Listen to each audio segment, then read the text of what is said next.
Friends success academy में आप सबનું સ્વાગત છે। આજે આપણે દાખલા નંબર 3 જોઈશું।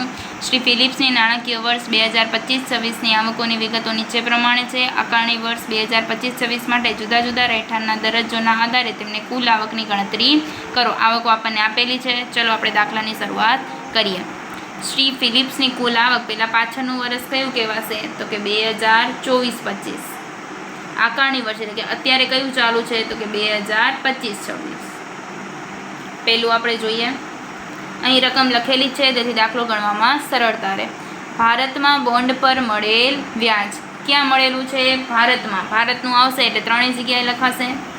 ભારતમાં મળેલ વ્યાજ કેટલું છે તો કે 1,50,000।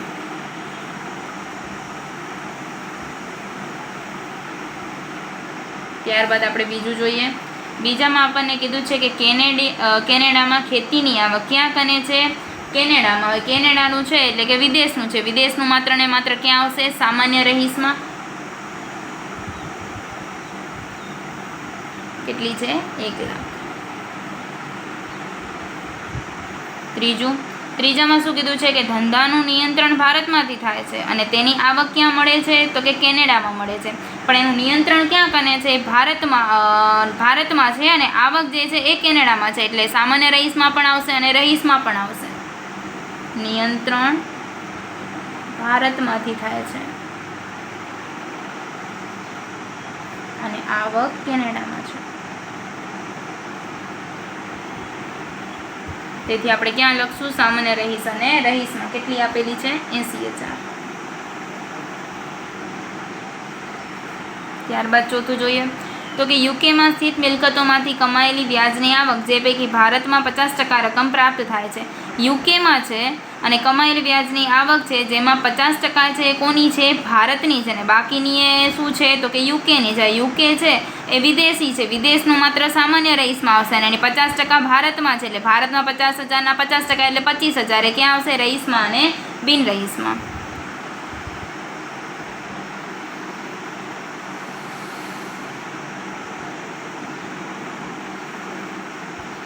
કેટલી આપેલી છે? યુકેમાં 50,000 છે જે આપણે સામાન્ય રહીશમાં લખીશું અને એના 50% એટલે 25,000 અને 25,000 એ ક્યાં આવશે? રહીશમાં અને બિનરહીશમાં। ત્યારબાદ આપણે પાંચમું જોઈએ તો કે ઇટાલીના ધંધાની આવકો જે કેનેડામાં મળે છે, મતલબ આ પણ વિદેશી છે અને આ પણ વિદેશી છે, વિદેશી માત્ર ક્યાં આવશે? સામાન્ય રહીશમાં।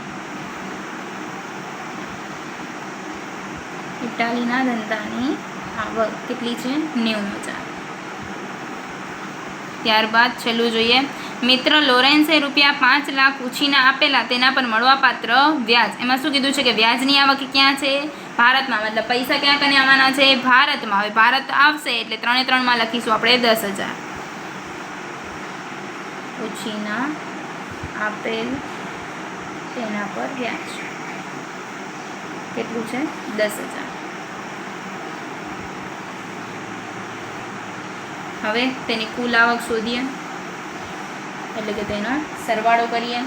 સામાન્ય રહીશનો સરવાળો કરીશું એટલે 4,80,000। ત્યારબાદ રહીશનો સરવાળો કરીશું એટલે 2,65,000 અને બિનરહીશનો કરશું એટલે 1,85,000। આખા દાખલાને તમે જોઈ શકો છો અને નોટ કરી લો જેથી એક્ઝામમાં સરળતા રહે। Thank you.